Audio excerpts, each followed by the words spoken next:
Décider, changer, se relever, trouver son équilibre, avancer, dépasser ses peurs, inventer ses solutions. Qui a dit que travailler sur soi devait être long, pénible et fastidieux ? Surtout pas moi. Je suis Bénédicte, psychologue et coach insolite, et je te souhaite la bienvenue sur mon podcast. Ici, chaque semaine ou presque, je te propose de l'inspiration, des outils et des astuces pour construire une vie qui te ressemble. Tu viens ? On embarque ?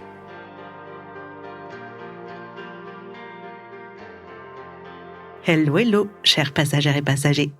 Je m'invite cette semaine dans tes oreilles pour te parler d'un phénomène que je trouve absolument fascinant et que j'observe très régulièrement dans ma pratique. Je veux parler de cette tendance que nous avons à idéaliser le passé, particulièrement quand le présent nous bouscule.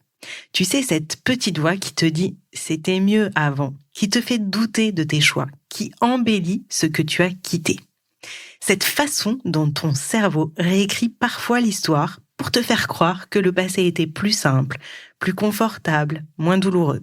Je vois très souvent cela avec mes clients. C'est d'ailleurs ce qui m'a inspiré cet épisode. En les accompagnant sur la durée, je suis témoin de la façon dont leur cerveau réécrit leur histoire, magnifiant un passé qui pourtant les faisait souffrir. Et j'en étais témoin. C'est fascinant de voir comment notre mémoire peut jouer avec notre perception de la réalité, jusqu'à parfois nous faire douter des changements positifs que nous avons initiés. Avant d'aller plus loin, j'ai une super nouvelle à partager avec toi. Je lance très prochainement un nouvel outil gratuit, le reset mental et émotionnel. C'est une ressource que j'ai développée spécifiquement pour t'aider à retrouver ta lucidité dans ces moments où ton cerveau joue avec ta perception. Tu pourras y accéder en t'inscrivant à ma newsletter. Le lien est dans la description de l'épisode.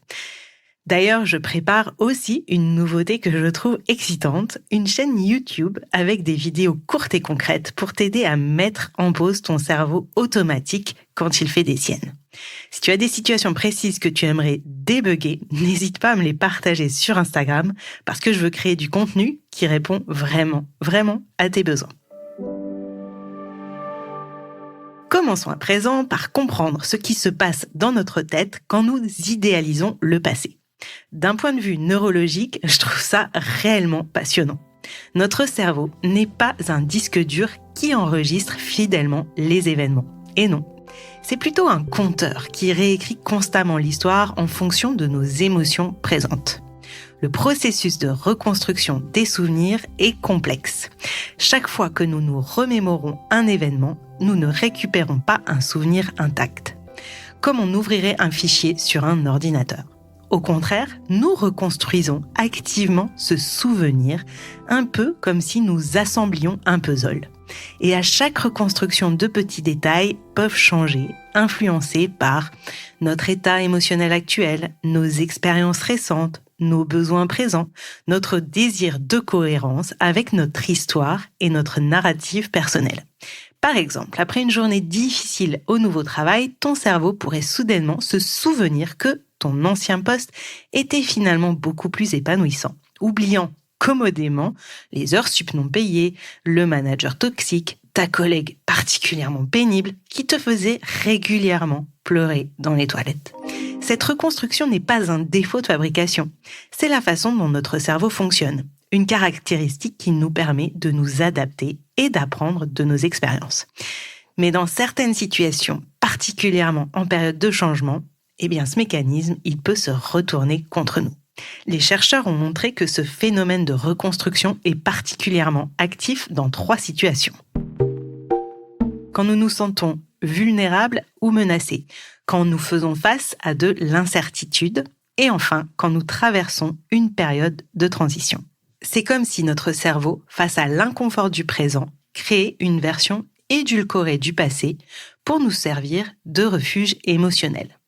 Un peu comme ces photos Instagram avec trop de filtres. On sait que ce n'est pas la réalité, mais c'est plus confortable à regarder. C'est là que j'aime utiliser la métaphore de la cage dorée. Imagine un oiseau né en cage. Sa cage est peut-être étroite, inconfortable, mais il connaît chaque barreau, chaque recoin. Même si la porte est ouverte, il hésite à sortir. Le ciel et son immensité lui fait peur, alors il reste tranquillement dans sa cage, se persuadant que c'est mieux ainsi. D'un point de vue neurologique, ce comportement s'explique par l'interaction de plusieurs systèmes dans notre cerveau. Je t'ai déjà parlé de tous ces petits systèmes, mais je te fais un focus par rapport à cette situation particulière. Donc, l'amygdale, notre centre d'alerte émotionnelle, elle est programmée pour préférer le connu à l'inconnu.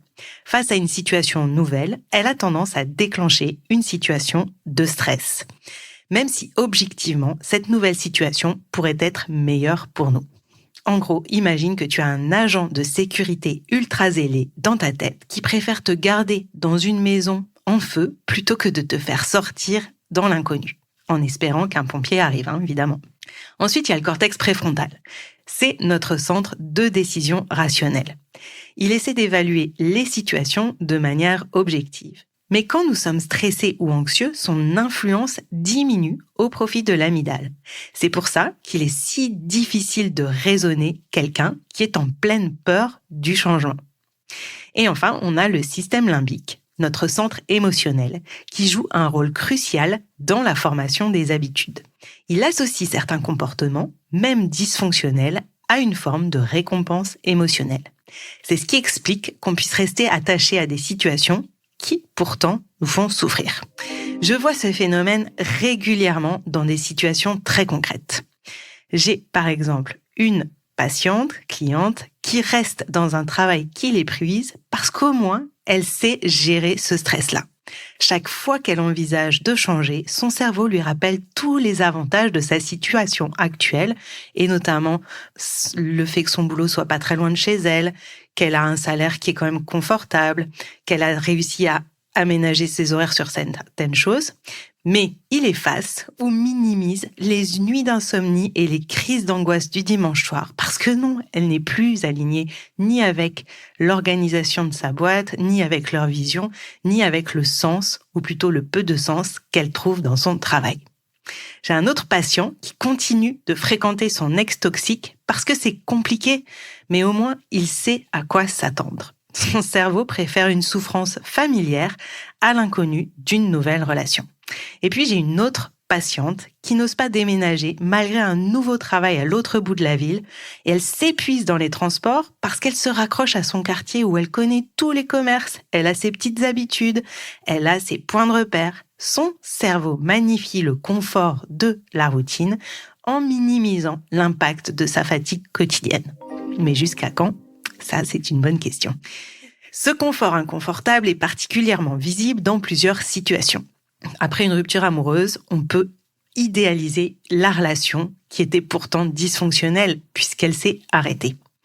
Lors d'un changement professionnel, le cerveau minimise les aspects négatifs de l'ancien poste, comme on l'a vu.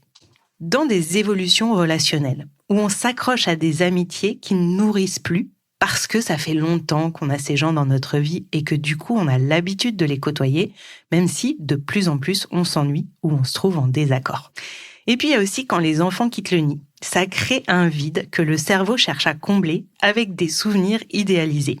On oublie les bouteilles vides qui traînaient sur le lit des ados, les miettes jamais nettoyées, le fait de devoir répéter. Quand les ados sont partis, soudainement, le vide nous fait croire que c'était tellement bien avant et nous fait oublier le stress, l'agacement, les disputes, etc. Bref, dans toutes les situations qui nous poussent hors de notre zone de confort, le cerveau préfère généralement une souffrance connue à une incertitude potentiellement positive. Face au changement, nous réagissons différemment selon qu'il est choisi ou subi. Dans le cas d'un changement choisi, on traverse souvent une période que j'appelle le moment de grâce. On se sent léger, peut-être même un peu euphorique. On met en place de nouvelles habitudes, on avance. Pour ceux qui subissent le changement, c'est plutôt un moment de repli qui s'installe, une forme de protection où on se retire émotionnellement, où l'on se déconnecte de la réalité pour se protéger du choc. Dans les deux cas, ces réactions sont des formes de fuite de la réalité. Dans l'euphorie du changement choisi, on peut se déconnecter du quotidien, flotter dans une bulle d'optimisme qui nous éloigne des défis concrets. Dans le repli du changement subi, on se coupe de nos émotions et de notre environnement, créant une distance protectrice mais artificielle. Et puis soudain, comme si un interrupteur basculait, les signes avant-coureurs sont souvent les mêmes, mais ils se manifestent de façon progressive. La vision en noir. Tu commences à voir les obstacles plutôt que les opportunités. Les petits défis quotidiens te semblent soudain insurmontables. Et tu as l'impression que rien ne va comme tu voudrais. Ensuite, il y a le doute chronique. Tu remets en question chacune de tes décisions. Tu passes des heures à ressasser tes choix, à revenir sur le passé, à rediscuter ces choix que pourtant tu as faits avec une certaine clairvoyance. Tu cherches des signes que tu as fait une erreur. Et puis arrive l'idéalisation du passé. Tu ne te souviens que des bons moments. Tu occultes ou tu minimises les difficultés que tu avais avant. Et tu commences tes phrases par « au moins avant ».